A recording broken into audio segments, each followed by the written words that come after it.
এত রাতে পুরুষালী কণ্ঠস্বর শুনে পুষ্প খানিকটা অবাক হলো। অবাক হয়েই সালামের উত্তর দিল। ওয়ালাইকুম আসসালাম, কে বলছেন? রাজন মৃদু হাসি দিয়ে বলল, কেমন আছেন ম্যাডাম? ভালো, বাট ছিলাম না তো। ধরুন অচেনা কেউ আপনার খোঁজ নিতে ফোন দিয়েছে। অচেনা কেউ আবার আমার খোঁজ কেন নিবে? এই যে এখন একা একা আছেন, যদি ভয় টয় পান সেই খোঁজ নিচ্ছে। আমি একা আছি, আপনাকে কে বললো? আমার জামাই আছে সাথে। আপনি তাহলে বিবাহিত? হ্যাঁ, 3টা মেয়েও আছে আমার। ও, সুন্দরী কাহিনী। কিন্তু আমাকে কেন শুনছেন? ডিস্টার্ব করব বলে? হ্যাঁ। কল্পনাতে মানুষ কত কিছুই তো ভাবে। আপনিও না হয় এমন অদ্ভুত কিছুই ভাবলেন। মনে মনে 3 সন্তানের মা হলেন, তাতে ক্ষতি কি?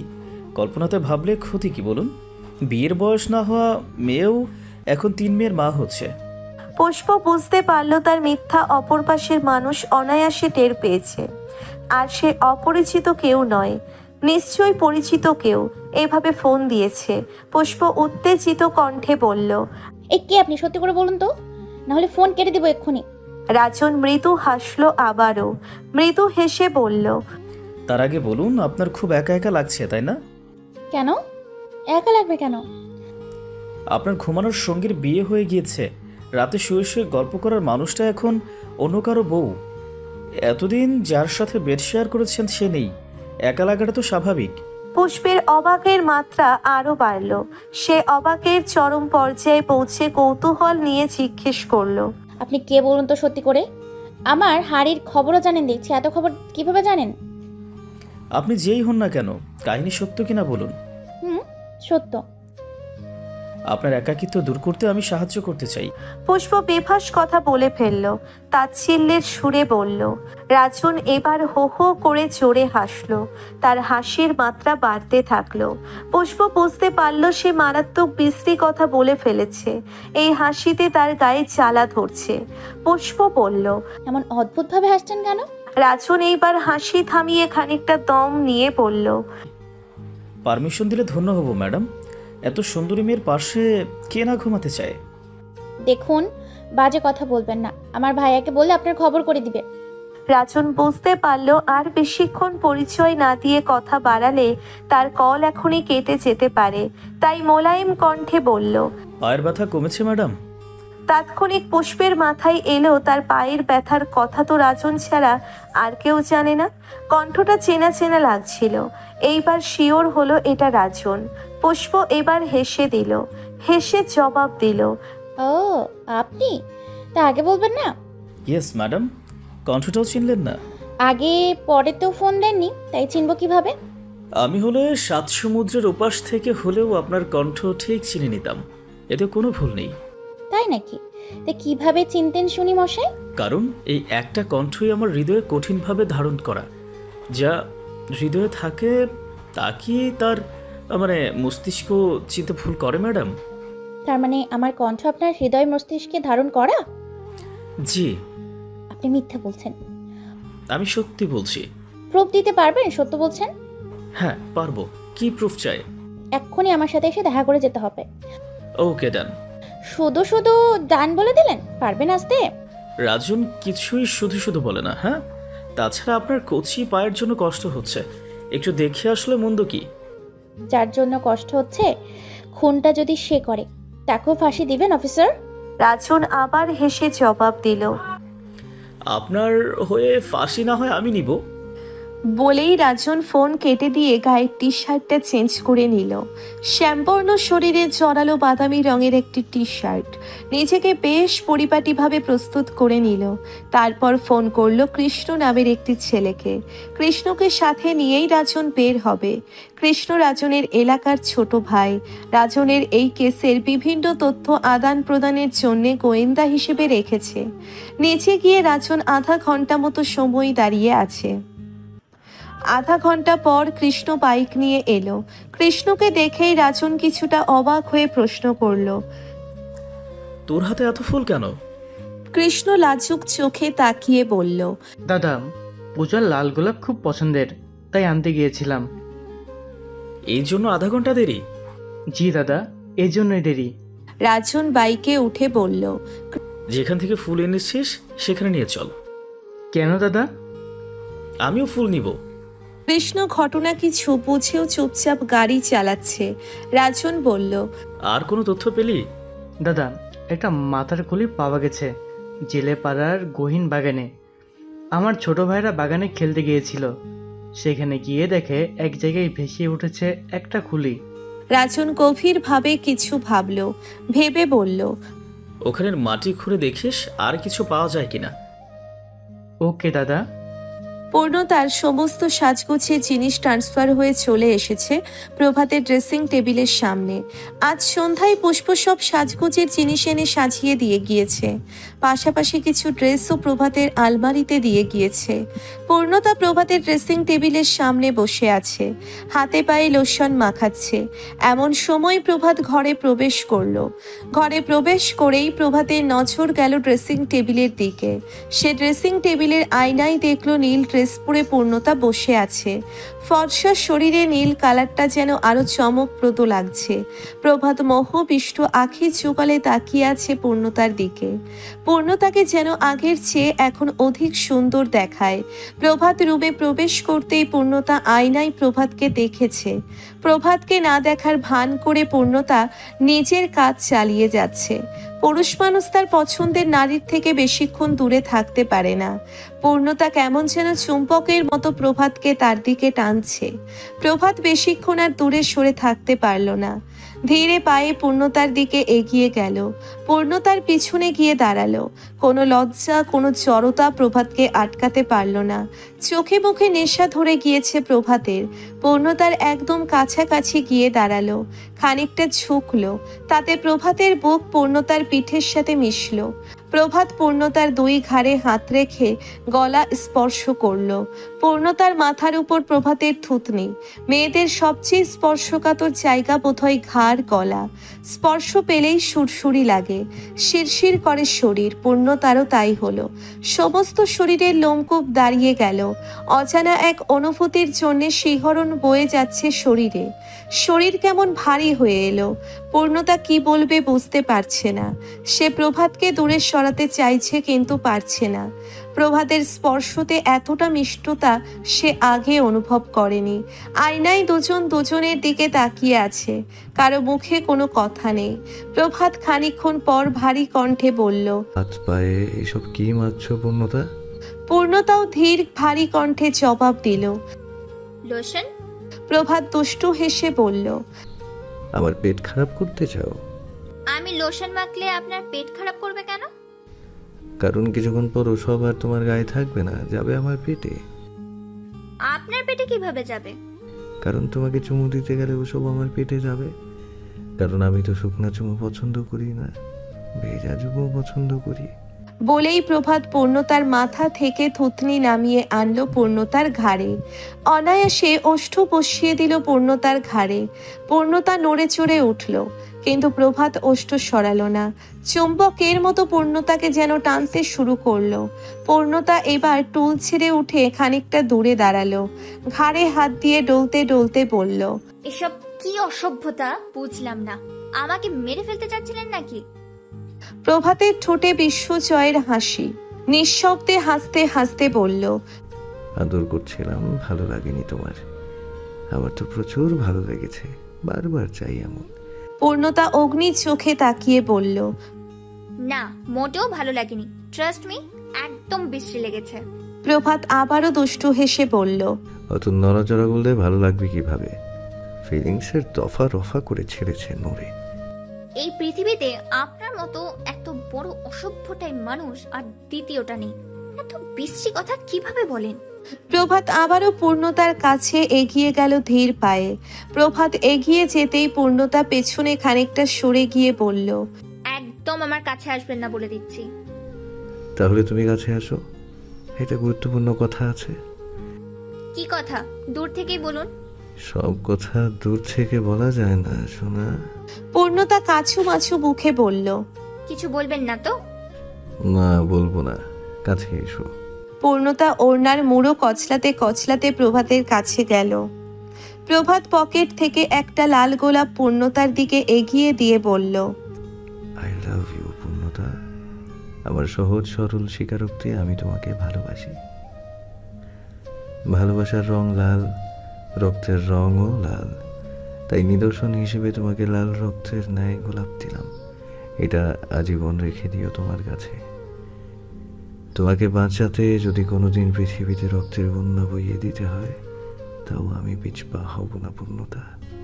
পূর্ণতা গোলাপটা হাতে নিল, কিন্তু কোনো কথা বলল না। প্রভাত পূর্ণতার দিকে তাকিয়ে আরো একবার হেসে বলল, কখনো ভাবিনি আমার জন্য আমাকে বাঁচাতে তুমি মিথ্যে বলবে। আজকের সকালটা যেন অন্যরকম আমার কাছে। পূর্ণতার জবান এবার খুলল। সে শান্ত কণ্ঠে জবাব দিল, আমি মিথ্যা বলিনি। আপনার জন্য মিথ্যা বলতে বইয়ে গিয়েছে। খুন আপনি করেননি এটা আমি জানি, তাই সত্যই বলেছি। আমি খুন করিনি সেটা প্রুফ করতেই তো মিথ্যে বললে। এমন সময়ে প্রভাতের ফোন বেজে উঠল। প্রভাত বিরক্ত হয়ে পকেট থেকে ফোন বের করতে করতে বলল, এই ফোনের গোষ্ঠীর যন্ত্রণায় ফুলসজ্জাটাও ঠিকভাবে করতে পারবো না। পূর্ণতা দেখল প্রভাতের ফোনে অজান্তার নাম্বার। পূর্ণতার কৃষ্ণ কি হলো সে জানে না। ফুলটা প্রভাতের হাতে ধরিয়ে দিয়ে বলল, যান, এটা গিয়ে আপনার বান্ধবী অজন্তাকে দিন, সে অনেক খুশি হবে। এসব ফুল টুল আমার ভালো লাগে না। বলেই পূর্ণতা বিছানায় গিয়ে গুটিসুটি মেরে চোখ বন্ধ করল। প্রভাত ফোনের দিকে তাকিয়ে হাঁ করে রইল। এটা কি হলো? পূর্ণতার রাগ প্রভাতকে আনন্দিত করল। সে যেন একটু একটু করে সুখের আভাস পাচ্ছে। অন্য নারীর সংস্পর্শে আসাতে পূর্ণতার রাগই প্রভাতের আনন্দের কারণ। প্রেমিকার রাগে প্রেমিক হৃদয় দুলিয়ে উঠল অন্য রকম ভালো লাগায়। প্রভার পূর্ণতার রাগ আরও কয়েক গুণ বাড়িয়ে দিতেই খাটে গিয়ে বসল পূর্ণতার পাশে। পূর্ণতার দিকে তাকিয়ে অজান্তার ফোন রিসিভ করে স্বাভাবিক কণ্ঠে বলল, হ্যাঁ অজান্তা বল। অজান্তা কাঁদছে, অঝরে চোখের পানি ফেলছে। তার প্রিয় মানুষটা চিরজীবনের জন্যে তার জীবন থেকে হারিয়ে গিয়েছে। কেন যেন অজান্তা সেটা মেনে নিতে পারছে না। ঘটমান সব ঘটনা যেন দুঃস্বপ্ন হয়। নিজের কল্পনায় অসংখ্যবার প্রভাত আর পূর্ণতার বিয়ে স্বপ্ন বলে ভেবেছে। বারবার মনে হচ্ছে কোনো এক জাদুকরী শক্তি এসে প্রভাতের জীবন থেকে পূর্ণতাকে কেড়ে নিয়ে যাক, আর তাকে প্রভাতের জীবন সঙ্গী করে দিক। প্রভাতের কণ্ঠস্বর কানে ভেসে আসতেই অজান্তার কান্নার মাত্রা যেন বহুগুণ বেড়ে গেল। অজান্তা চোখের পানি মুছল, একটা ভারী নিঃশ্বাস ছেড়ে বলল, চলে এলাম। একবারও তো ফোন দিয়ে জিজ্ঞাসা করলি না কখন পৌঁছালাম, নাকি বিয়ে করেছিস বলে বেস্ট ফ্রেন্ডকে ভুলে গেলি? প্রভাতের গভীর মনোযোগ পূর্ণতার দিকে, তাই অজান্তার কান্না ভারী কণ্ঠ বুঝতে পারল না। পূর্ণতাকে আরো বেশি জেলাস ফিল করানো তার উদ্দেশ্য। প্রভাত পূর্ণতার দিকে তাকিয়ে চোখ বোলালো। আরো খানিকটা সরে পূর্ণতার কানের কাছাকাছি সরে বসে বলল, হ্যাঁ ঝামেলার জন্য জিজ্ঞেস করতে পারিনি এটা ঠিক, তাই বলে বউয়ের জন্য কেন তোকে ভুলে যাব? আমার বউ অমন মেয়ে না, ওর আমাকে নিয়ে অত জেলাসি টেলাসি কিচ্ছু নেই। ও অত টিপিক্যাল মাইন্ডের মেয়েই না। পূর্ণতার চোখ বন্ধ, কিন্তু কান খাড়া করে প্রভাত আর অজান্তার কথা শুনছে। রাগে তার সমস্ত শরীর পুড়ে ছাই হয়ে যাচ্ছে। ইচ্ছে করছে প্রভাতকে ধাক্কা মেরে খাট থেকে ফেলে দিতে। রাগে এক পায়ের আঙ্গুল দিয়ে আর এক পায়ের তালু কচলাচ্ছে আর মনে মনে বলছে, আমি টিপিক্যাল না, তাই বলে অত সাধু মেয়েও না যে আমার বরের সাথে আরেকজন রং ঢং করবে আর আমি চেয়ে চেয়ে দেখবো। বর আমার না হলে অন্য কারোরও হতে দিব না আমি। ফোনের ওপাশ থেকে অজান্তা কান্না মিশ্রিত কণ্ঠে বলল, একবার আসবি প্রভাত? প্রভাত এবারের উত্তরটাও পূর্ণতার দিকে তাকিয়ে দিল। কেন? মনে হচ্ছে আমি বেশিক্ষণ বাঁচবো না, নিঃশ্বাস আটকে আসছে, আমার দম বন্ধ হয়ে আসছে। এত কষ্ট আমার জীবনেও হয়নি, প্লিজ একবার আয়। তোর বাবাকে বল দ্রুত ডাক্তারের কাছে যা। বাবা আর মা আজ সকালেই দুবাই গিয়েছে, বাড়িতে কেউ নেই, ভীষণ কষ্ট হচ্ছে, প্লিজ একবার আয়। এখন তো ঘরে বউ আছে, গেলে গর্দান নেবে। সকালে আসবো, আমি গাড়ি পাঠিয়ে দিচ্ছি। পূর্ণতা মনে মনে বলল, তার মানে সকালে যাবে? তবুও যেতেই হবে? কি দরদ! এখন আবার গাড়ি পাঠানো হচ্ছে। দুনিয়ার তো মানুষের আর বেস্ট ফ্রেন্ড নেই। কি বেস্ট ফ্রেন্ড আমি আর কিছু জানি না, তাই না? পূর্ণতার রাগ আরো ধারালো হলো। রাগের কন্ট্রোল হারিয়ে সে শোয়া থেকে উঠে বসলো। শোয়া থেকে উঠতেই প্রভাত ফোন মিউট করে ফেলল। বিস্ময় বদনে পূর্ণতার দিকে তাকিয়ে ভ্রু কুচকালো। পূর্ণতা যে এখনই গর্জে উঠে পাগলির মতো বুলি আওড়াবে সে বিষয়ে নিশ্চিত প্রভাত। শুধু অপেক্ষা করছে পূর্ণতার ঠোঁট নড়ার। প্রভাতের ভাবনাই সত্য হলো। পূর্ণতা অগ্নি চোখে তাকিয়ে বলল, আমার ঘুমের ডিস্টার্ব না করে পিটিতে আলাপ বাইরে গিয়ে করুন। প্রভাতের চোখ কপালে উঠল। এ কোন পূর্ণতা? প্রভাত দুই ভ্রু সুচালো করল। গভীর বিস্ময় তার চোখে মুখে। বিস্মিত চোখে মুখে প্রশ্ন করল, এ কোন ধরনের ভাষা? বাংলা ভাষা বুঝতে অসুবিধা হচ্ছে? ভাষা আরো খারাপ করতে পারি আমি। আপনারই তো কাজিন, আপনার থেকেই তো এসব ভাষা আমার শেখা। আরো খারাপ ভাষা দেওয়ার আগে। প্রভাত ডান ভ্রু উঁচিয়ে আবার প্রশ্ন ছুড়ল, এভাবে রেগে আছো কেন? Any problem? রাত বাজে কয়টা? এখন রাত 11টা বাজে, আর আপনি কিনা আপনার সো কল বান্ধবীর সাথে এত রাতে পিড়িতে আলাপ করছেন। এই দুনিয়াতে কি আর মানুষের বান্ধবী নেই? কার বান্ধবী বন্ধু বিয়ে করেছে যেন মাঝরাতে কল দিয়ে যেতে বলে? চলুন, কার বান্ধবী বলে? আপনার এসবের চক্করে ঘুমের ডিস্টার্ব হচ্ছে আমার। অসুস্থ মেয়েটা, তাই ফোন দিয়েছে। তা আপনি কি এমবিবিএস ডাক্তার? ফোন করে অসুস্থতার কথা জানাচ্ছে আর আমার ঘুমের 12টা বাজাচ্ছে। প্রভাত মৃদু হেসে বলল, তুমি কি সত্যি ঘুমের জন্য ডিস্টার্ব ফিল করছো পূর্ণ? তো কিসের জন্য? ঘুম ছাড়া কিসের জন্য ডিস্টার্ব ফিল করব আমি? আমি তো অন্য কিছু দেখছি। কি দেখছেন? জেলাসি। কিসের জেলাসি? কিসের জেলাসি দেখছেন আপনি? এই যে অজান্তা আমাকে ফোন দিয়েছে, এটা নিয়ে রেগে আগুন গরম হয়ে আছো তুমি। আপনাকে কে ফোন দিল আর না দিল আই ডোন্ট কেয়ার। আমি কোনোদিন এসব নিয়ে জেলাস ফিল করতে যাব না। শুধু আমার ঘুমের ডিস্টার্ব করবেন না। প্রভাত পূর্ণতার আগুন গরম চেহারার দিকে তাকিয়ে বলল, তোমার আগুনে আমি পুরো ধ্বংস হতে চাই, ধ্বংস করে দাও আমাকে। প্রভাতের নেশাক্ত কথার টানে পূর্ণতা এলোমেলো হয়ে এলো ভেতর থেকে। এমন সময় প্রভাতের ফোন আবার বেজে উঠল। ফোনের স্ক্রিনে ভাসছে রাজনের নাম্বার। এত রাতে রাজনের নাম্বার দেখে প্রভাত চট জলদি ফোন রিসিভ করে বলল, কোনো ইনফরমেশন পাওয়া গেল? আমি রাস্তায় আছি, আপনার বাড়ির সামনে। ইনফরমেশন কিছু পাওয়া গিয়েছে। রাস্তায় কেন? ভেতরে আসুন। রাজন মনে মনে এটাই চাচ্ছিল। প্রভাত তাকে ভেতরে ডাকুক, পুষ্পের সাথে দেখা করার লাইসেন্সটা পেয়ে যাক। রাজন গলা খ্যাক করে বলল, ওকে, আসছি। সাথে বাড়ির মেয়েদের থেকে কিছু পার্সোনাল ইনফরমেশন নেওয়ার ছিল। ওকে, আসুন। ফোন কেটে প্রভাত পূর্ণতাকে বলল, পুষ্পকে ডেকে নিচে এসো তো, রাজন কিছু ইনফরমেশন নিবে। পূর্ণতা ভ্রুকুচকে জিজ্ঞেস করলো, আমাদের থেকে কি জিজ্ঞেস করবে? আমরা কি করেছি? প্রভাত নিচে গেল। রাজন আর কৃষ্ণ দুজন দাঁড়িয়ে আছে। ওদের নিয়ে ডাইনিং এ বসলো। প্রভাত বলল, এনি ইনফরমেশন? রাজন এবার নড়ে চড়ে বসে বলল, আমি বিগত 5-7 বছরের ফাইলপত্র ঘেটে ঘুটে দেখেছি। কেউ একটা জিনিস খেয়াল করেনি, যা আমার চোখে পড়ল। প্রভাত খুব আগ্রহ সহকারে জিজ্ঞেস করলো, কি? আপনাদের এলাকা বা আশেপাশের এলাকা থেকে প্রতি মাসে 2-4 জন করে গায়েব হয়। থানায় নিখোঁজ ডায়েরি অনেক। এখানে নির্দিষ্ট কোনো এজের মানুষ নেই, নির্দিষ্ট কোনো লিঙ্গও নেই। ছেলে মেয়ে উভয়ই নিখোঁজ। যে একবার গায়েব হয়েছে সে আর কোনোদিন ফিরে আসেনি। প্রতিটা পরিবারে গিয়ে খোঁজ নিয়েছি, নিখোঁজ কেউ আর ফিরে আসেনি। খুব অদ্ভুত আর আশ্চর্যজনক লাগলো আমার কাছে। এর কাহিনী কি হতে পারে প্রভাত ভাই? প্রভাত থুতনিতে হাত রেখে গভীর চিন্তায় মগ্ন। অন্যমনস্ক ভাবে উত্তর দিল, হ্যাঁ, এমন 2-1 জনের কথা শুনেছি নিখোঁজ হয়েছে। আবার আপনাদের জেলে পাড়ার গহীন বাগানে একটি মাথার খুলি পাওয়া গিয়েছে। কোনো পুরনো কবরও হতে পারে।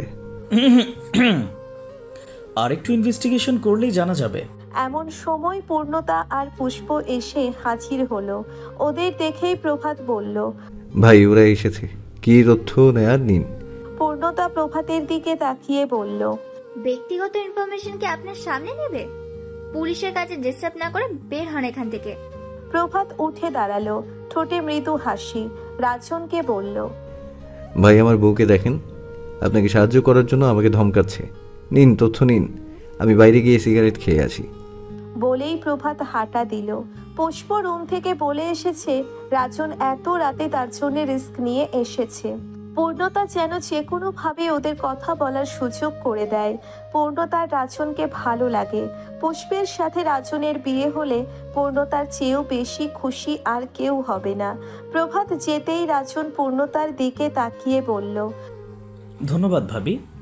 পূর্ণতা চোখ পাকিয়ে বলল। ভাবি? কোনো ভাবি টাবি না, সরাসরি শালিকা ডাকবেন। প্রভাত ভাইয়ের সম্পর্কে ভাবি রাখতে পারি, কিন্তু শালি ডাকবো কোন সম্পর্কে? যাকে ভালো লাগে সে কি আমার মতো কালো মানিককে পছন্দ করবে? পূর্ণতা হেসে বলল। কালো মানুষটা একটা সময় কারো চোখে পৃথিবীর শ্রেষ্ঠ সুন্দর মানুষে পরিণত হয়। পুষ্প বলল। আমাকে কি অপমান করেছেন অফিসার? রাজন আর একবার স্মিত হেসে বলল। সে সাহস কার আছে ম্যাডাম? ওদের সুযোগ করে দিয়ে পূর্ণতা বেরিয়ে গেল প্রভাতকে পাহারা দিতে। রাজনের থেকে খানিকটা দূরে বসল পুষ্প। লজ্জা মিশ্রিত চোখে রাজনের দিকে তাকিয়ে বলল। সত্যি এলেন? সাহস আছে আপনার? রাজনও লাজুক হেসে বলল। যে চাকরি করি এতে সাহস কম থাকলে চাকরি করা পসিবল নয়। আসলেই সাহসী আপনি। যাক, একটা কিছুর প্রশংসা তো পেলাম। দেখি পায়ের ব্যথার কি অবস্থা। পুষ্প আবার হাসলো, হেসে বলল। সামান্য পায়ের গোতা লেগেছিল, তা কি এখনো আছে? সেই সকালেই ঠিক হয়ে গিয়েছে? না, ভাবলাম কমেনি হয়তো। আচ্ছা, আপনার ইনফরমেশন লাগবে নাকি? তা নিন। রাজন জিভ দিয়ে ঠোঁট ভিজিয়ে বলল। আপনার কি বয়ফ্রেন্ড আছে?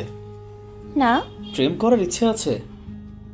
কেউ মনে প্রেম জাগ্রত করতে পারলে অবশ্যই প্রেম করব। কালো ছেলে পছন্দ হয়? গায়ের রং নয়, মন দেখবো সবার আগে। সুন্দর মনের অধিকারী মানুষকেই বিয়ে করব। কিচেন থেকে বটি এনে আমার হৃদয়ে চিরে একটু পরখ করে নিন তো, আমার হৃদয় সুন্দর নাকি কালো। পুষ্প জোরে হেসে দিল। এইভাবেও বুঝি পরখ করা যায়? হেসে বলল। রাজন মাথার পিছনে হাত চালাতে চালাতে বলল। হাসবেন না, হাসবেন না, ওভাবে হাসলে হার্ট অ্যাটাক হয়ে যাবে আমার।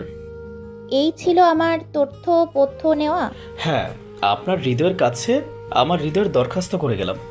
বেশি দিন ঝুলিয়ে রেখে কষ্ট দিবেন না কিন্তু। বলে দিব ভাইয়াকে। কিসের ইনফরমেশন নিচ্ছেন? দিন, দিয়ে কি শান্তি পাবেন? কেন পারবো না? পাবেন না কারণ? আপনার মনকে প্রশ্ন করুন। আজে বাজে কথা। রাজন উঠে দাঁড়িয়ে বলল। বাড়ির গেটের পাশের দোলনায় ফুল রাখা আছে, নিয়ে যাবেন। পুষ্প লাজুক হেসে বলল। ফিতু? ভীতু হলে তো রাতে আসতে পারতাম। ফুল তো আড়ালে রেখে এসেছেন। এভাবে লুকিয়ে চুরিয়ে ফুল দেওয়ার একটা মজা আছে। প্রভাত বাড়ির ভিতরের রাস্তা দিতেই পায়চারি করছে। তখনই পূর্ণতা পিস পিস গেল। পূর্ণতাকে দেখেই প্রভাত বেশ অবাক হলো। কৃত্রিম লাইটের আলোয় পূর্ণতার মুখ যেন আরো চকচক করছে। প্রভাত মনে মনে বলল। এই সুন্দরী মেয়েটা কি জানে না তাকে যতবার দেখি ততবারই হৃদয়ের ভেতর এক ঝড় ওঠে। সেই ঝড় থামাতে এই মেয়েটা কাছে টেনে নিতে হয়। প্রভাতের হাতে সিগারেট আর লাইটার কেবলই ধরাত তখনই পূর্ণতার আগমন। পূর্ণতা এসেই কেমন সব এলোমেলো করে দিল। প্রভাত সিগারেট খাওয়ার কথা ভুলে গেল। সিগারেটের নেশাকে ভুলিয়ে দিল ভালোবাসার নেশা। পূর্ণতা গুটি গুটি পায়ে হেঁটে এসে একদমই প্রভাতের কাছাকাছি চলে এলো। প্রভাতের ধ্যান ভাঙল। সে পূর্ণতাকে বলল। এ কি তুমি? হ্যাঁ আমি। পুলিশ চলে গিয়েছে, তাই আপনাকে ডাকতে এসেছি। প্রভাত পূর্ণতার দিকে তাকিয়ে কি যেন ভাবলো, ভেবে আবার হাঁটা দিল। পূর্ণতা বলল। কি হলো, যাচ্ছেন কোথায়? সিগারেট খেতে। আপনি সিগারেট খেতে পারবেন না। সিগারেট খেলে রুমে ঢুকতে দেব না। প্রভাত দাঁড়ালো, পূর্ণতাও দাঁড়ালো। প্রভাত পূর্ণতার চোখের দিকে তাকিয়ে বলল। আমার এখন নেশা চেপেছে, তুমি বললেও আমি শুনবো না। আপনাকে শুনতেই হবে আমার কথা। ছাড়তে পারি, একটা শর্ত আছে। কি শর্ত? প্রভাত পূর্ণতার কানের সাথে ঠোঁট মিশিয়ে বলল। আমাকে কিস করতে হবে, পারবে? চারিদিকে কেমন ঠান্ডা শীতল বাতাস বইছে। লেবু ফুলের ঘ্রাণ ভেসে আসছে। কৃত্রিম আলো চারিদিকে। সে আলোয় পূর্ণতার চোখে মুখে লাজুকতা ধরা দিল। প্রভাতের কথা কেন যেন আজ তাকে লজ্জা দিচ্ছে। এমন তো আগে হয়নি। পূর্ণতা কোনো উত্তর দিল না, একদম চুপ রইল। প্রভাত আবার বলল। কি হলো, পারবে? পূর্ণতা অন্যদিকে ঘুরে বলল। না, পারবো না। কথাটা বলতেই প্রভাত হাতের সিগারেট দুই ঠোঁটের মাঝ বরাবর চেপে ধরল। লাইটার জ্বালাতেই পূর্ণতা প্রভাতের ঠোঁট থেকে সিগারেট টান দিয়ে হাতের মধ্য নিয়ে দুমড়ে মুচড়ে ফেলল। প্রভাতের ঠোঁটের কোণে দুষ্টুমি। সে লাইটার অফ করলো। পূর্ণতার কোমরে হাত দিয়ে তার দিকে টান দিল। পূর্ণতা প্রভাতের বুকের সাথে মিশে গেল। রাতের নীরবতা, চারিদিকে জোনাক পোকা উঠছে, ঝিঝি পোকা ডেকে বেড়াচ্ছে। এর মাঝে দুজন মানবী অনুভব করছে তাদের উষ্ণ নিঃশ্বাস। প্রভাত যেন নিজের ভিতরে নেই। সে নেশালো গলায় পূর্ণতার ঠোঁটে আঙ্গুল চেপে বলল, সিগারেট তো কেড়ে নিতে, ক্ষুধার্ত ওষ্ঠে কিছু তো খেতে দাও। বলেই প্রভাত পূর্ণতার ওষ্ঠে ওষ্ঠ ডুবিয়ে দিল। গভীর প্রেমে মাতোয়ারা হয়ে পূর্ণতার রাগ জেদের সুতো কেটে গেল। সেও ডুবে গেল প্রভাতের ভালোবাসায়। মেরি গিয়েছে শাইলার সাথে তার বাড়িতে। একমাত্র ছেলেকে হারিয়ে শাইলা খুব ভেঙে পড়েছে। এদিকে জাহানের আজও তীব্র জ্বর। ইদানিং জ্বরটা যেন ঘন ঘন আসছে। জ্বরে চোখ তুলে তাকাতে পারছে না। এই জ্বর অবস্থায় ওয়াজিদের পা টিপে দিচ্ছে জাহান। জাহানের চোখ দিয়ে পানি পড়ছে। কাঁপতে কাঁপতে বলল, আমি আর পারছি না, মাথায় প্রচন্ড ব্যথা। ওয়াজিদ সিগারেট টানতে টানতে বলল, আমি কিছু করতে বললেই তো শুরু হয়ে যায়। তুই এখন মরে গেলেও তোর লাশ আমার পা টিপে দেবে বান্দির বাচ্চা। আপনি দেখুন আমার কপালে হাত দিয়ে, কত জ্বর। তোর তো 12 মাসই জ্বর, দেখা দেখি গিয়েছে। আমার অর্থ সব শেষ হয়ে গেল তোর জ্বরের চক্করে। আমি মরে গেলে তো আর লাগবে না এত ডাক্তার দেখানো। কবে মরবি আজরাইল? কি তোর চোখে দেখে না? আমি মরে গেলে কি আপনি খুশি হন? বেঁচে যাই, অন্তত একটা কোচি মেয়ে দেখে বিয়ে তো করতে পারবো। আমার মেয়ের কি হবে আমি মরে গেলে? মেয়ের সাথে নিয়ে মর। ছি, কেমন বাবা আপনি? তোরে বলছিলাম কন্যা সন্তান দিতে, হারামজাদি। তোর মেয়ের জন্য অত ভালো বাবা হওয়ার ইচ্ছা আমার নেই। প্রভাত যদি শোনে আপনি পূর্ণতা মরে যাওয়ার কথা বলেছেন, দেখবেন কি আগুন লাগিয়ে দেয়। আমি বলে দেব প্রভাতকে। ওয়াজিদ উঠে বসে বলল।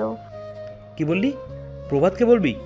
বলেই ওয়াজিদের আলনা থেকে প্যান্টের বেল্ট এনে জ্বরে কাতর জাহানকে গরুর মতো পেটাচ্ছে। যন্ত্রণায় জাহান ছটফট করছে।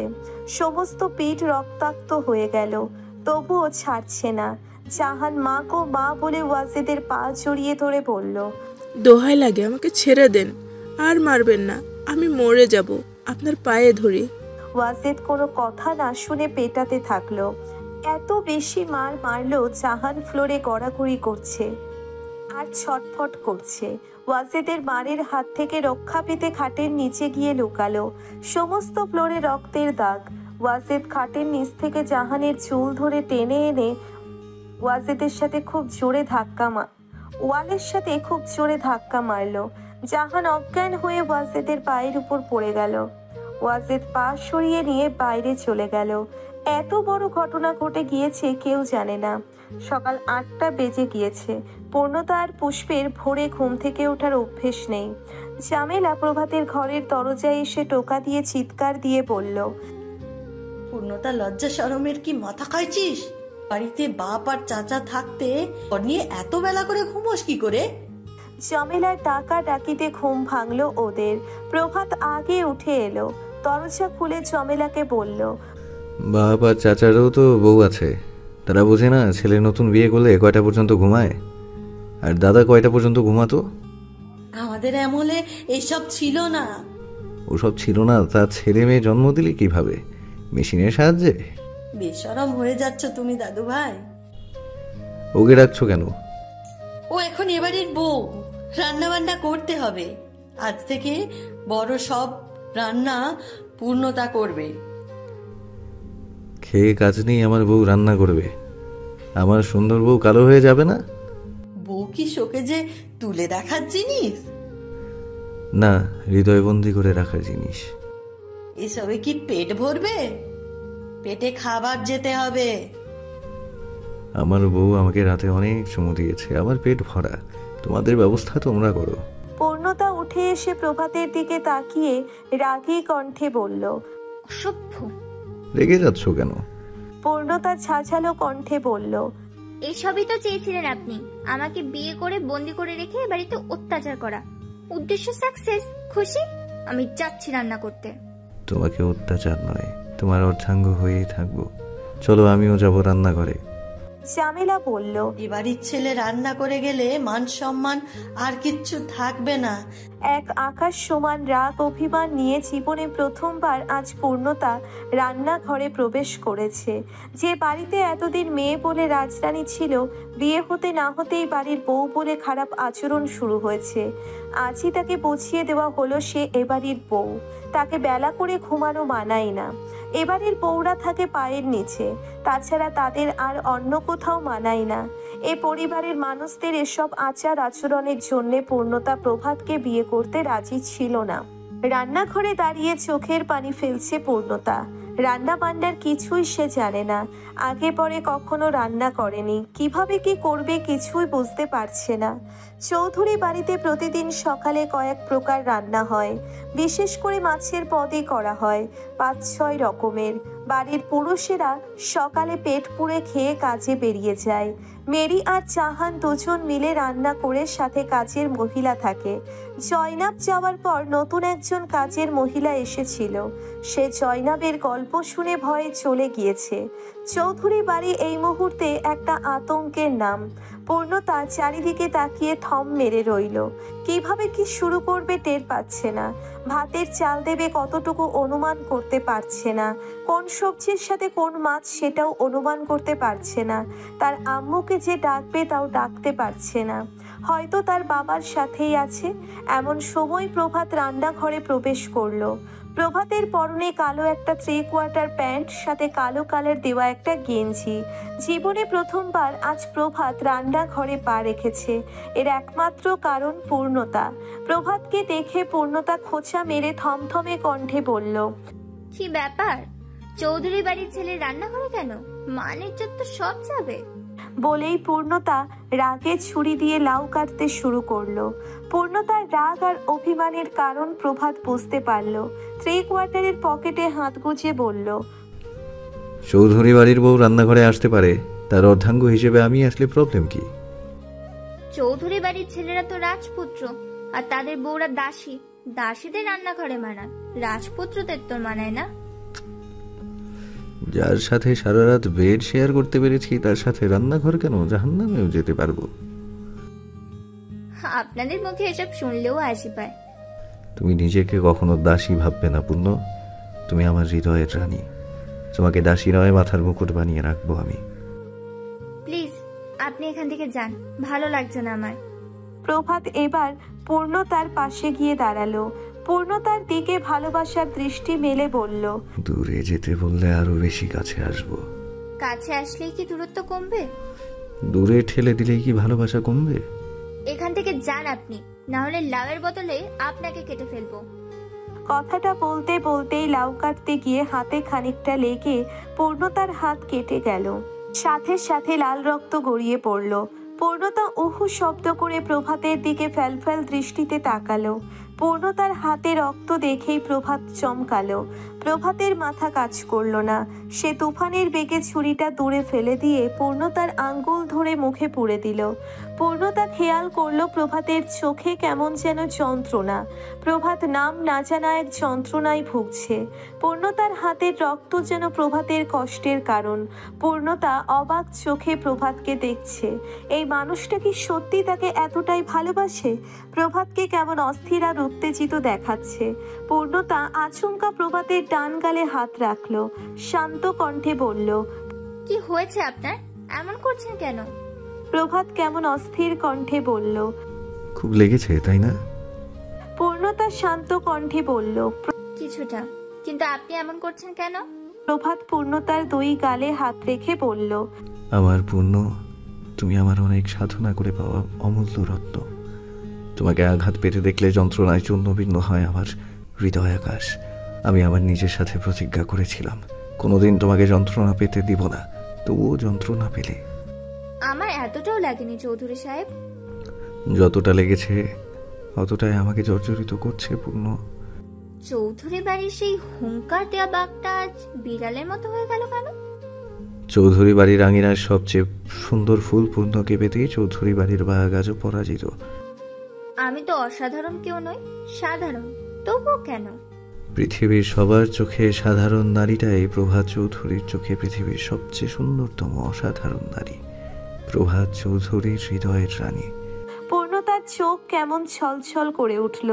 দিন দিন সে প্রভাতের মায়ায় আবদ্ধ হয়ে যাচ্ছে। এই মায়া কি তাকে ধ্বংস করবে নাকি ভালো রাখবে? এমন সময় উপর থেকে পুষ্পের চেঁচামেচি শোনা গেল। পুষ্পের চিৎকার শুনে প্রভাত আর পূর্ণতা দ্রুত পায়ে উপরে উঠল। আওয়াজটা জাহানের রুম থেকে আসছে। পূর্ণতা আর প্রভাত জাহানের রুমে গেল। জাহানকে রক্তাক্ত অবস্থায় জ্ঞান হারিয়ে ফ্লোরে পড়ে থাকতে দেখে পূর্ণতা এক চিৎকার দিয়ে জাহানকে জড়িয়ে ধরে বলল, আম্মু, কি হয়েছে তোমার? চোখ খোলো আম্মু। জাহান অচেতন হয়ে পড়ে আছে। চোখের সামনে মায়ের এমন করুণ দৃশ্য দেখে যন্ত্রণায় জর্জরিত হচ্ছে পূর্ণতা। হৃদয়টা পুড়ে ছাই হয়ে যাচ্ছে।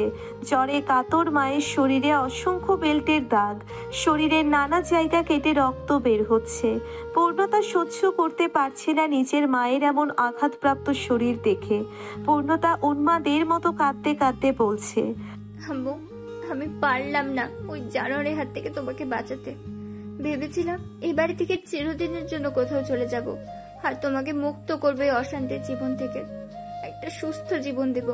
তোমার শরীরে এই আঘাত আমি সহ্য করতে পারছি না আম্মু। পূর্ণতার চোখের পানি প্রভাত সহ্য করতে পারছে না। ইচ্ছে করছে ওয়াজিদকে এখনই গিলে খেয়ে ফেলতে। প্রভাত পূর্ণতার কাঁধে হাত রেখে বলল, কাকিমণিকে এখনই ডাক্তারের কাছে নিয়ে যেতে হবে। প্রভাত পূর্ণতার কাঁধে হাত রাখতেই পূর্ণতাকে প্রভাতের হাত সরিয়ে দিয়ে বলল, সরে যান আপনি। আমার আম্মু তো আপনার কিচ্ছু হয় না, তাই আমার আম্মুর যন্ত্রণা আপনি বুঝবেন না। কেন আমি এই বাড়ি ছেড়ে পালাতে চেয়েছিলাম আপনি বুঝবেন না। আমার আম্মুকে মুক্ত করে একটা সুখের জীবন দেওয়ার জন্য, কিন্তু আপনার জন্য পারলাম না। প্রভাত অপরাধী কণ্ঠে বলল, আমি কাকিমণিকে মুক্ত করব এই অশান্তির জীবন থেকে, আই প্রমিস ইউ। এখন চলো ডাক্তারের কাছে। জাহানকে শহরের সবচেয়ে বড় হসপিটালে ভর্তি করা হলো। পূর্ণতা জাহানের হাত ধরে বসে কেঁদেই যাচ্ছে। এমন সময় জাহান চোখ খুলল। চোখ খুলে দেখলো পূর্ণতা হাউমাউ করে কাঁদছে। জাহানের দু চোখ বেয়ে পানি পড়ছে। মেয়েকে কাছে টেনে বুকের সাথে জড়িয়ে ধরে বলল, আমার পূর্ণ সোনা, আমার কলিজার টুকরো, পারলে তোমাকে আমার কলিজার ভেতরে লুকিয়ে রাখতাম সোনা। তুমি ছাড়া কেউ নেই আমার এই জীবনে। আমি মরে গেলে আমাকে মনে রাখার মতো তুমি ছাড়া আর কেউ থাকবে না। মাঝে মাঝে ভাবি আমি এই পৃথিবীতে না থাকলে কে তোমাকে দেখবে। আগে এই চিন্তাটা বেশি করতাম, কিন্তু এখন প্রভাত আছে। তোমাকে আমার চেয়ে বেশি আগলে রাখার মতো মানুষের হাতে তুলে দিয়েছি। তুমি এসব কি বলছো আম্মু? কোনোদিন মরার কথা আমার সামনে বলবে না। আমি আর তুমি ওই চৌধুরী বাড়িতে আর ফিরে যাবো না আম্মু। প্রভাত ডাক্তারের রিপোর্ট নিয়ে দৌড়াদৌড়ি করছে। পুষ্প দূর থেকে চোখের পানি ফেলছে মা মেয়ের এমন আবেগ ঘন মুহূর্ত দেখে। পুষ্প নিজেও সীমাহীন যন্ত্রণায় ভোগে জাহানের এমন অবস্থা দেখে, কিন্তু তার হাত পা বাঁধা, কিছুই করার নেই। চোখের পানি ছাড়া উপহার দেওয়ার মতো কিছুই নেই। এমন সময় হসপিটালে কয়েকজন চিৎকার করতে করতে প্রবেশ করলো।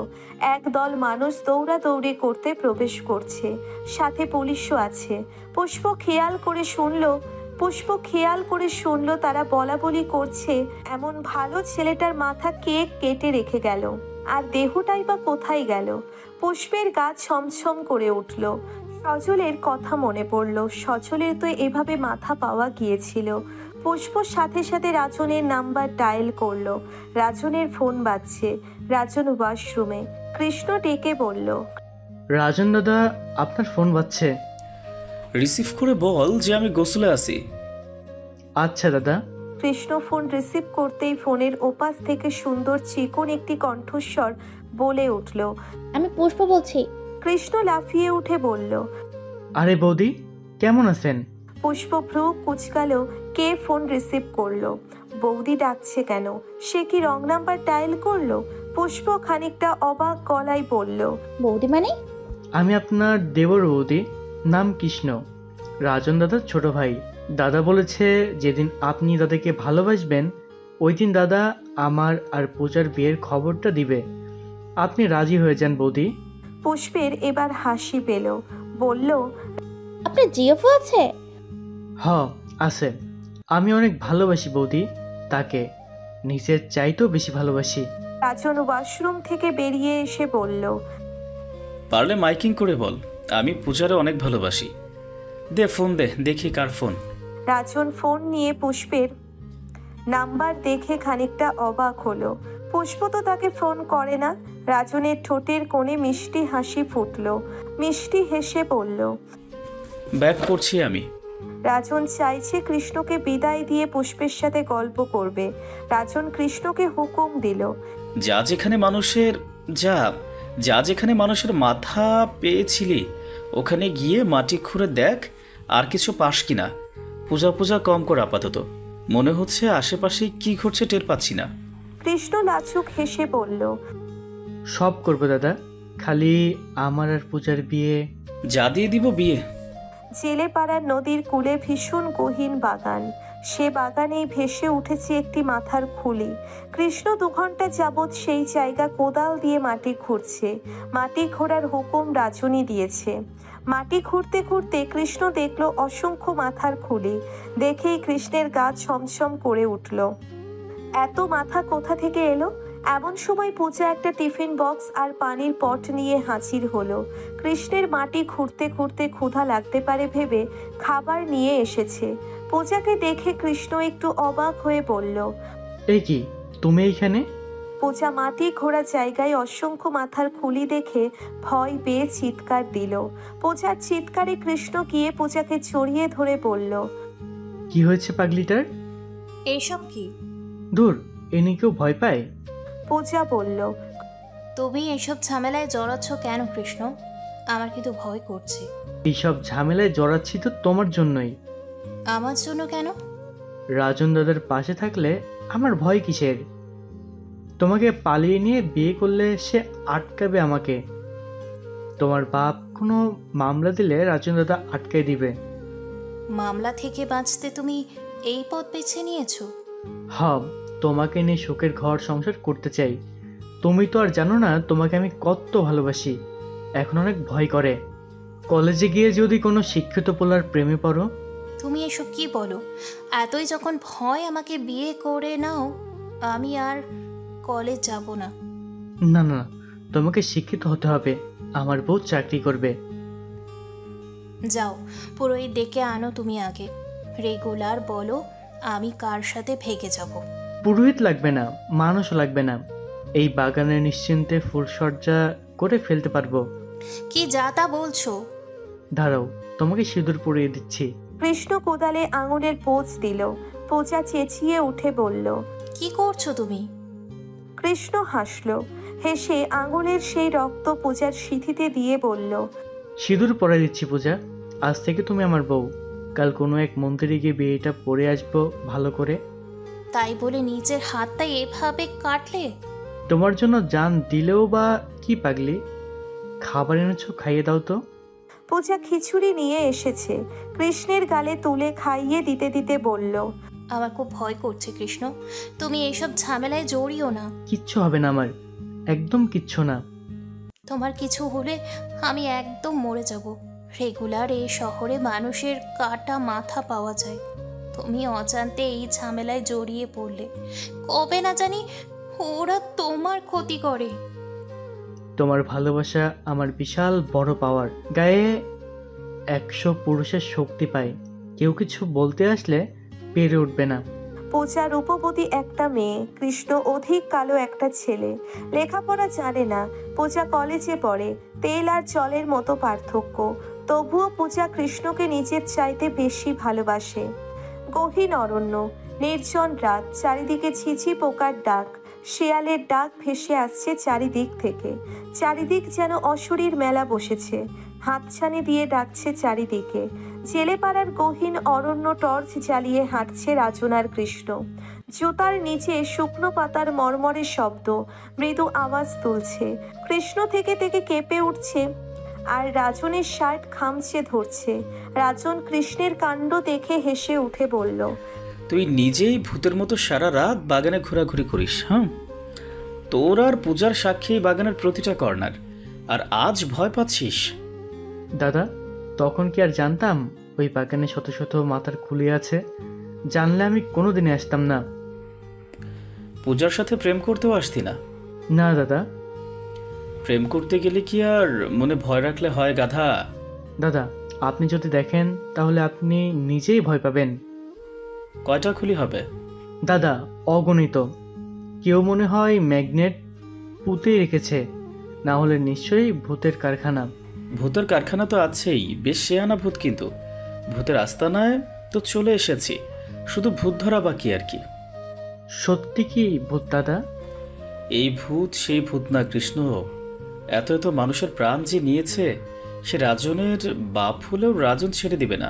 কৃষ্ণ সহজ সরল একটা হাসি দিয়ে বলল, আপনার বাপ যদি কারো গায়ে একটা নখের আঁচড়ও কাটতে পারে, নামখান পাল্টায় রাখবো। তুই এত হাদা কেন রে? উদাহরণ দিয়ে বুঝালাম যে যেই হোক না কেন আমার হাত থেকে রেহাই পাবে না। সে আমিও বুঝতে পেরেছি। মনে হয় এতদিনে তারাও টের পেয়ে গিয়েছে তাদের বিপদ সামনে। ধীরে ধীরে ওরা সেই মাটি খোঁড়া জায়গায় পৌঁছে গেল। রাজন লাইট মেরে দেখল অসংখ্য মানুষের মাথার খুলি। কত শত খুলি হবে তা গুণে শেষ করা যাবে না। রাজন চমকে উঠল। সে ভাবতে পারেনি এত মানুষের মাথার খুলি এখানে পাওয়া যাবে। কিছু নতুন খুলিও আছে, কেবলই মাথার হাড় থেকে মাংস খসে পড়েছে। রাজন অভিজ্ঞ দৃষ্টিতে চারপাশ খেয়াল করলো। রাজনের বুঝতে বাকি রইল না কেউ বা কারা খুন করে দিনের পর দিন এখানে মাথা পুঁতে রেখে দিয়েছে। রাজন খেয়াল করলো চৌধুরী বাড়িতেও সেম একটা ঘটনা ঘটেছে। আজকাল শহরে প্রায় মানুষের কাটা মাথা পাওয়া যাচ্ছে, কিন্তু কাহিনীটা কি? খুন যেই করুক একই ব্যক্তির কাজ। যতগুলো কাটা মাথা পাওয়া গিয়েছে ততগুলোর খুনি একজন ব্যক্তিই হবে। মাথা রেখে দেহ নিয়ে কি করে?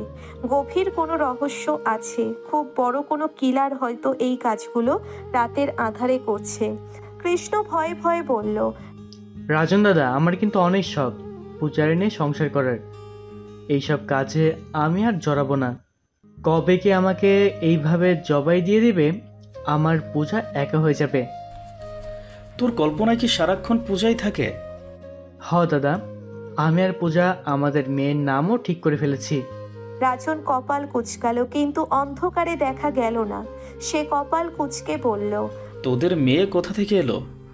মানে আমাদের বিয়ে হলে তো বাচ্চা নিতে হবে। প্রথম প্রথম মেয়েই হবে। আমার আবার মেয়ের অনেক শখ। প্রথম মেয়ের নাম রাখবো রাঘব কালী। আমার সাথে মিল থাকবে, একসাথে ডাকা যাবে কৃষ্ণকলি। রাজন সারাক্ষণ কৃষ্ণের সাথে থেকে থেকে সারাদিন কৃষ্ণের মুখে পূজাকে নিয়ে বকবক শোনে। মাঝে মাঝে ভাবে তাহলে পূজাকে কি পরিমাণ ভালোবাসার কথা বলে। এই মেয়েটাকে ছাড়া তো ছেলেটা বাঁচবে না। এমন সময় রাজনের ফোন বেজে উঠল। ফোনের স্ক্রিনে ভাসছে পুষ্পের নাম্বার। পুষ্পের নাম্বার দেখেই রাজনের মুখে হাসি ফুটল। রাজন কৃষ্ণকে বলল, এখানে দাঁড়া, আমি কথা বলে আসি। কৃষ্ণ দ্রুত বলে উঠল, না দাদা, আমি এক পাও একা হাঁটবো না, আমি বাঁচতে চাই। রাজন গম্ভীর কণ্ঠে বলল, তা তোকে কে মারতে বলেছে? এই ভুতুড়ে জায়গায় আমি একা থাকবো না। তাহলে কি আমাদের প্রেমালাপ শুনবি? তোর সামনেই কথা বলতে হবে? আমি কান বন্ধ করে রাখবো দাদা, একটা কথাও শুনবো না। তাও আমি আপনাকে ছাড়া থাকবো না। তুই শিওর কান বন্ধ করে রাখবি? তা দাদা, কি এমন কথা বলবেন যা আমার সামনে বলা যাবে না? প্রেমিকা হলো সিক্রেট জিনিস, তার সাথে কথা বলাও সিক্রেট। পাবলিক করা উচিত নয়। পাবলিক করলে মানুষের বদনজর লাগে। বদনজর খুব খারাপ একটা জিনিস কৃষ্ণ। দাদা, আপনি সব বিষয়ে কত সচেতন। এই চুপ কর, কান বন্ধ কর। রাজন পুষ্পের ফোন রিসিভ করে হাস্য উজ্জ্বল মুখে বলল, how are you my dear sweetheart? Pushpa লজ্জা পেল। লজ্জায় যেন লাল হয়ে যাচ্ছে সে। লাজুক কণ্ঠে বলল, ভালো আছি। আপনি কেমন আছেন অফিসার? ভালো নেই। কেন অফিসার? তুমি এখনো আমাকে আই লাভ ইউ বলনি। আই লাভ ইউ মানে কি অফিসার? আই লাভ ইউ মানে তোমাকে আমি ভালোবাসি জান, আমার তোমাকেই লাগবে। পুষ্প আবার লজ্জা পেল। লজ্জা পেয়ে বলল, ওসব আমি বলতে পারবো না। তাহলে কি আমি তোমার ভালোবাসা পাবো না? একদম অ্যারেস্ট করে এনে জেলখানায় ভরে রাখবো, যাতে সারাক্ষণ তোমাকে দেখতে পারি। তাহলে তো আমার একটা খুন করতে হবে। অপরাধ ছাড়া জেলে দিবেন কিভাবে? খুন তো অলরেডি আমাকে করেই ফেলেছো। কখন? যখন প্রথমে দেখা হলো ঠিক তখনই আমি খুন হয়েছি। থাক থাক, হয়েছে। রাজন এইবার মাদক ভরা কণ্ঠে ডাকলো। পুষ্প। এমন আবেদনময়ী ডাকে পুষ্পের হৃদয়ে কঠিন শিহরণ বইল। কি বলবে বুঝে উঠতে না পেরে বলল, আই লাভ ইউ পুষ্প। ভীষণ ইচ্ছে করছে তোমার মুখে ভালোবাসি কথাটা শুনতে। পুষ্পের হৃদয় তুলিয়ে উঠল কঠিন ভালো লাগায়। নিজেকে আর আটকে রাখতে পারল না। সেই ভালোবাসার সরল স্বীকারোক্তি দিয়ে বলল, ভালোবাসি অফিসার। বলেই ফোন কেটে দিল। রাজন হেসে দিয়ে ফোনে একটা চুমু খেলো। তারপর কৃষ্ণকে বলল, কিছু শুনেছিস? শুধু একটা চুমুর শব্দ শুনেছি। রাজন কৃষ্ণের মাথায় একটা গাঁটটি দিয়ে বলল, অশ্লীল জিনিসই তোর কানে যাবে। জাহানের শরীর ভালো নয় মোটেও। জ্বরের তীব্রতা ক্রমশ বাড়ছে। 10 দিন কেটে গিয়েছে পূর্ণতা জাহানের হাত ধরে হসপিটালে বসে আছে, সাথে প্রভাতও হসপিটালে। পূর্ণতা আর জাহানকে একা ছেড়ে প্রভাত 1 সেকেন্ডের জন্যও সরেনি। পূর্ণতা মানসিকভাবে একদম ভেঙে পড়েছে। 10 দিন ঠিকভাবে খাবার খায়নি, গোসল করেনি। চোখ মুখ শুকিয়ে একদম অবস্থা নাজেহাল। জাহান ঘুমোচ্ছে। ঘুমন্ত মায়ের মুখের দিকে এক নজরে তাকিয়ে আছে পূর্ণতা। চোখ দিয়ে বেয়ে পড়ছে অনবরত পানি। প্রভাত পূর্ণতার চোখের নিচে হাত মেলে ধরল। পূর্ণতার চোখের এক ফোঁটা পানি এসে প্রভাতের হাতে পড়ল। প্রভাতের কাছে মনে হলো পৃথিবীর সবচেয়ে অমূল্য জিনিসটা ঝরে পড়ছে। প্রভাত হাত মুষ্টিবদ্ধ করে পূর্ণতাকে ডাকলো। পূর্ণতা অশ্রু সজল চোখে তাকিয়ে বলল, আম্মুর কিছু হলে আমার কি হবে প্রভাত ভাই? আমার তো কেউ নেই আম্মু ছাড়া। কে আমাকে ভালোবাসবে? চাচির কিচ্ছু হবে না, কেন নেগেটিভ ভাবছো? আমি জানি না, আমার মন শুধু উল্টো পাল্টা বলছে প্রভাত ভাই। একদিন সবাইকে ছেড়ে চলে যেতে হবে, তোমাকে, আমাকে, সবাইকে। এইসব ভেবে নিজেকে কষ্ট দিও না। তাই বলে এভাবে কারো হাতে নির্যাতিত হয়ে? শুধুমাত্র আপনার জন্য আমার আম্মুর জীবনে এই কষ্ট। আপনার জন্য আম্মুকে শান্তি দিতে পারলাম না।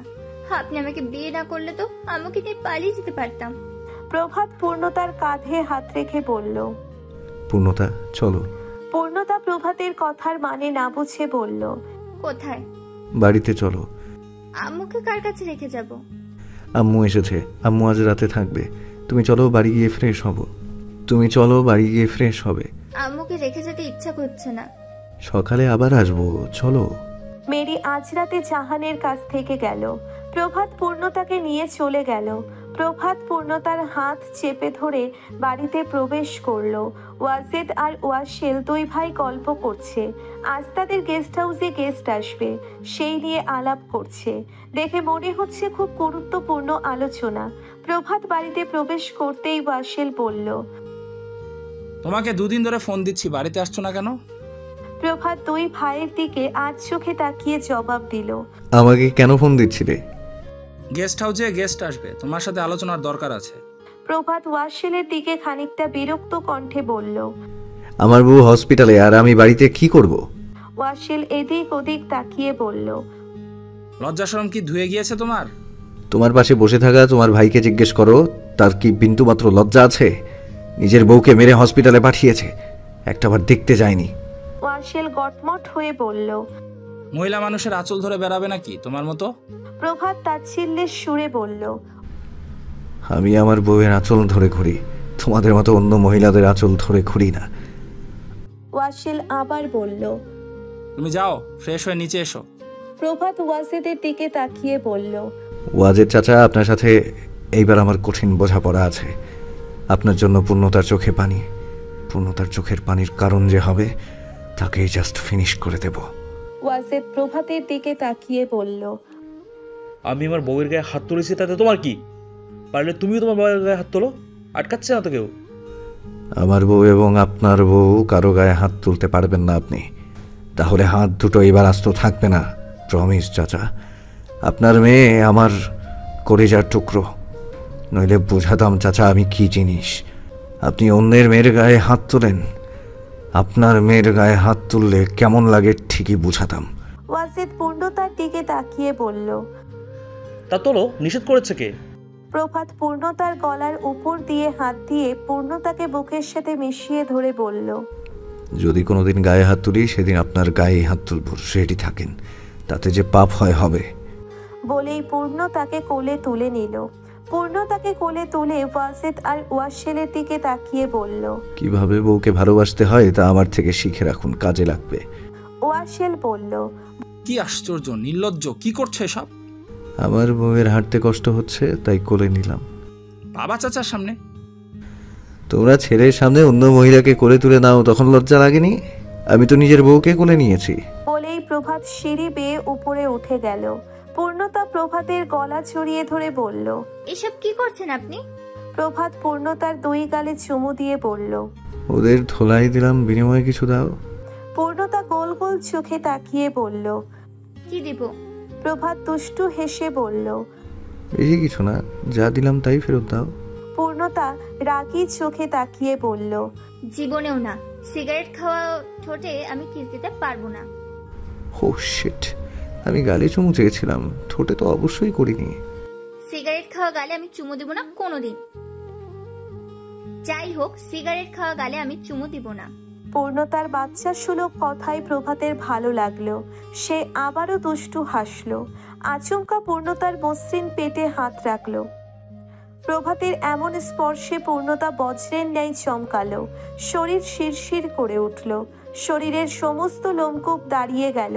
সে অগ্নি চোখে তাকালো প্রভাতের দিকে, তাকিয়ে বলল, কি হচ্ছে? হাত ছড়ান আর আমাকে নামান। প্রভাত পূর্ণতাকে নামিয়ে দিল খুব সাবধানে। নামিয়ে দিয়ে বলল, তোমাকে ছুঁয়ে বলছি বউ, আই সোয়ার আমি ঠোঁট ছাড়া জীবনেও গাল দিয়ে সিগারেট খাইনি। পূর্ণতা প্রভাতের দিকে তাকালো। তাকিয়ে দেখলো প্রভাতের ঠোঁট জুড়ে দুষ্টুমির ছড়াছড়ি। পূর্ণতা প্রভাতের বুকে হাত দিয়ে ধাক্কা মেরে বলল, ছুঁয়ে বলার জন্য অন্য কোনো জায়গা ছিল না? পেট ছুঁয়ে বলতে হবে? প্রভাত পূর্ণতার দিকে ঝুঁকলো। পূর্ণতার নাক টেনে দুষ্টু হেসে বলল, অন্য কোথাও তো স্পর্শ করতে দাও না বউ। ইচ্ছে তো করে তুলোর মতো নরম বউটাকে স্পর্শ করি। তুমি যদি চাও আমি স্পর্শ করতে আগ্রহী। পূর্ণতার নাক টেনে দুষ্টু কণ্ঠে বলল। বলেই প্রভাত হাত বাড়ালো পূর্ণতার দিকে। পূর্ণতার কাছে প্রভাতের হাবভাব ভালো লাগলো না। পূর্ণতা প্রভাতের দিকে আবারও অগ্নি দৃষ্টি নিক্ষেপ করে বলল, সমস্যা কি প্রভাত ভাই? আপনি কি সুযোগ নেওয়ার চেষ্টা করছেন? পূর্ণতার কথা শেষ হতে না হতেই আচমকা প্রভাত আবারও পূর্ণতার ওষ্ঠে ওষ্ঠ ডুবিয়ে দিল। পূর্ণতার নড়চড় বন্ধ হয়ে গেল। সে শুধু হাত ছোড়াছুড়ি করছে। প্রভাতের পিঠে পূর্ণতার হাত দুটো যেন নৃত্য করছে। প্রভাতের সেসব দিকে কোনো হুঁশ নেই। সে ডুবে আছে পূর্ণতার ওষ্ঠে। বউয়ের এমন পাগলামো প্রভাতের ভালো লাগছে। সবসময় সবকিছু সহজভাবে পেলে ভালো লাগে না। কিছু সময় বাধা আসলে ভালো লাগে। সেই বাধা যদি বউকে ভালোবাসার সময় বউ নিজেই দেয়, তার মতো মিষ্টি আর কিছুতে নেই। মিনিট পাঁচেক পর প্রভাত পূর্ণতাকে ছেড়ে দিল। প্রভাতের ঠোঁটে বিশ্ব জয়ের হাসি। পূর্ণতা ওড়না দিয়ে ঠোঁট মুছতে মুছতে প্রভাতের দিকে তাকিয়ে ফুঁসছে।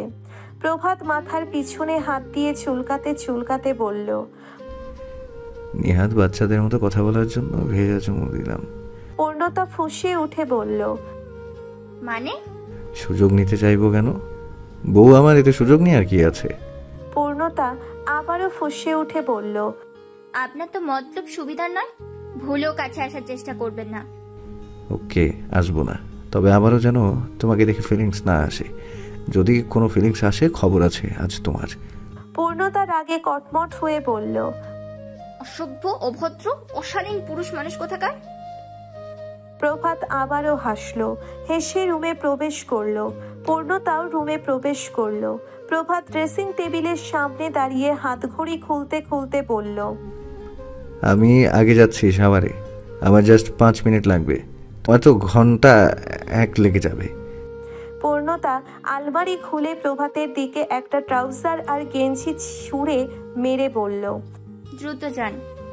প্রভাত গেঞ্জি আর ট্রাউজার বিছানায় রেখে শুধু টাওয়াল নিয়ে ওয়াশরুমে প্রবেশ করতে করতে বলল, আমি কি মহিলা শাড়ি ব্লাউজ নিয়ে ওয়াশরুমে যাব?